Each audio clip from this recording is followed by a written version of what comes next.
भगवत गीता हिंदू धर्म का एक प्रमुख ग्रंथ है जो महाभारत के भीष्म पर्व के अंतर्गत आता है।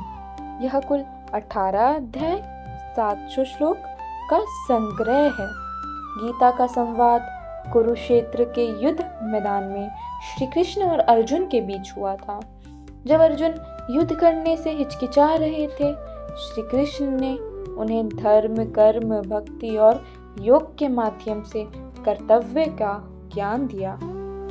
भगवत गीता सिर्फ एक धार्मिक ग्रंथ नहीं, बल्कि यह जीवन को सही तरीके से जीने का एक अद्भुत मार्गदर्शिका है।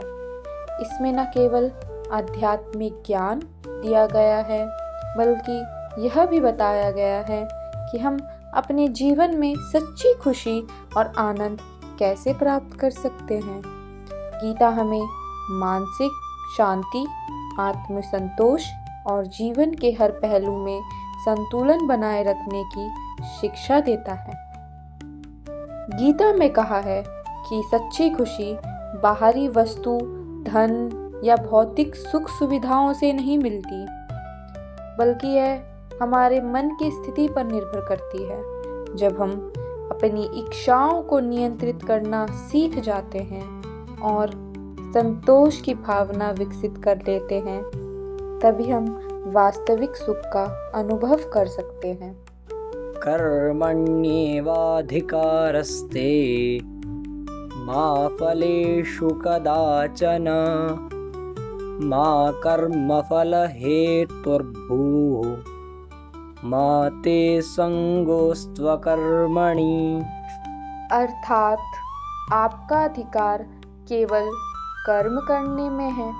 फल की चिंता मत करो, ना ही कर्म के फल की इच्छा करो और ना ही निष्क्रियता में लिप्त हो।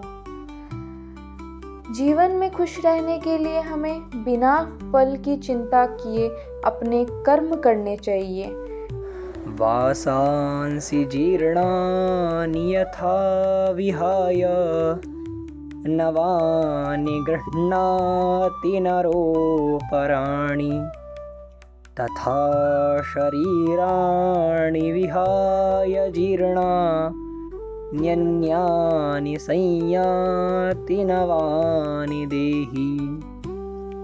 अर्थात जैसे मनुष्य पुराने वस्त्रों को त्याग कर नए वस्त्र धारण करते हैं, वैसे ही आत्मा पुराने शरीर को छोड़कर नया शरीर धारण करती है।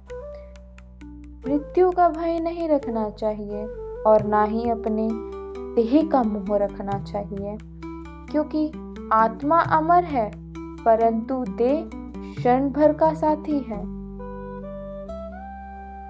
उद्धरेदात्मनात्मानं नात्मानमवसादयेत् आत्मैव ह्यात्मनो बन्धुः आत्मैव रिपुरात्मनः।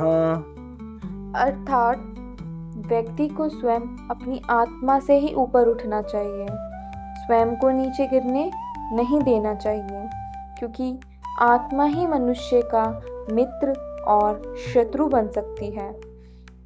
खुश रहने के लिए मन को सकारात्मक दिशा में नियंत्रित करें। न हि कश्चित् क्षणमपि जातु तिष्ठति कर्मकृत् कार्यते ह्यवशः कर्मा सर्वः प्रकृतिजैर्गुणैः। कोई भी प्राणी एक क्षण भी बिना कर्म किए नहीं रह सकता। प्रकृति के गुणों से प्रेरित होकर सभी जीव कोई ना कोई कार्य करने की बाध्य हैं। अर्थात व्यस्त जीवन ही आनंदमय जीवन है। क्रोधात् भवति सम्मोहः सम्मोहात् स्मृतिविभ्रमः स्मृतिभ्रंशात् बुद्धिनाशो बुद्धिनाशात् प्रणश्यति। क्रोध से मोह उत्पन्न होता है, मोह से स्मृति का नाश होता है, स्मृति के नाश से बुद्धि नष्ट होती है और बुद्धि नष्ट होने से व्यक्ति का पतन हो जाता है। अर्थात खुश रहने के लिए क्रोध और मोह से बचना चाहिए। युक्ताहारविहारस्य युक्तचेष्टस्य कर्मसु युक्तस्वप्नावबोधस्य योगो भवति दुःखः। जो व्यक्ति संतुलित आहार, व्यवहार और नींद लेता है वह जीवन में सुखी रहता है। अर्थात संतुलित जीवन शैली अपनाने से सुख बढ़ता है।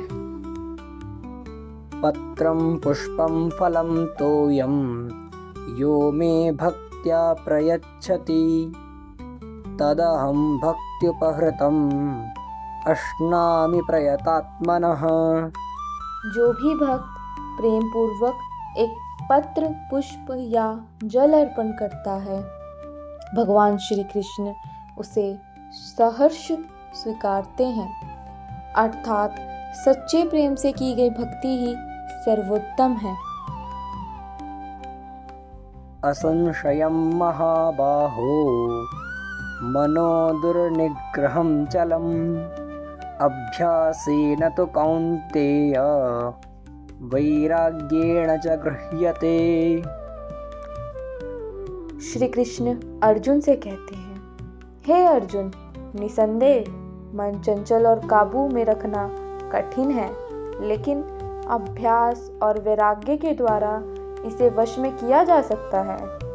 अर्थात खुश रहने के लिए मन पर नियंत्रण पाना आवश्यक है। ज्ञानेन तु तज्ज्ञानं येषां नाशितमात्मनः तेषामादित्यवज्ञानं प्रकाशयति तत्परम्। जब व्यक्ति का अज्ञान नष्ट हो जाता है तब ज्ञान सूर्य की तरह चमकता है और जीवन में प्रकाश लाता है। अर्थात जीवन में सच्चा सुख ज्ञान प्राप्ति से आता है। यो मां पश्यति सर्वत्र सर्वं च मयि पश्यति तस्याहं न प्रणश्यामि स च मे न प्रणश्यति। श्री कृष्ण कहते हैं, जो मुझे सब जगह देखता है और सबको मुझ में देखता है वह मुझसे कभी दूर नहीं होता और मैं उससे दूर नहीं होता। अर्थात आत्म साक्षात्कार से सच्ची शांति मिलती है। भगवद गीता के अनुसार प्रसन्नता सर्वत्र है, उसको ढूंढना ही हमारा कर्तव्य है। सुख हो या दुख, समान भाव में रहो। अहंकार से मुक्त होने से आनंद मिलता है। निस्वार्थ सेवा से सुख मिलता है। आत्म संयम से शांति मिलती है। भगवान की शरण में जाने से सभी चिंता से मुक्त हो जाते हैं। भगवान की भक्ति में मन प्रसन्न रहता है।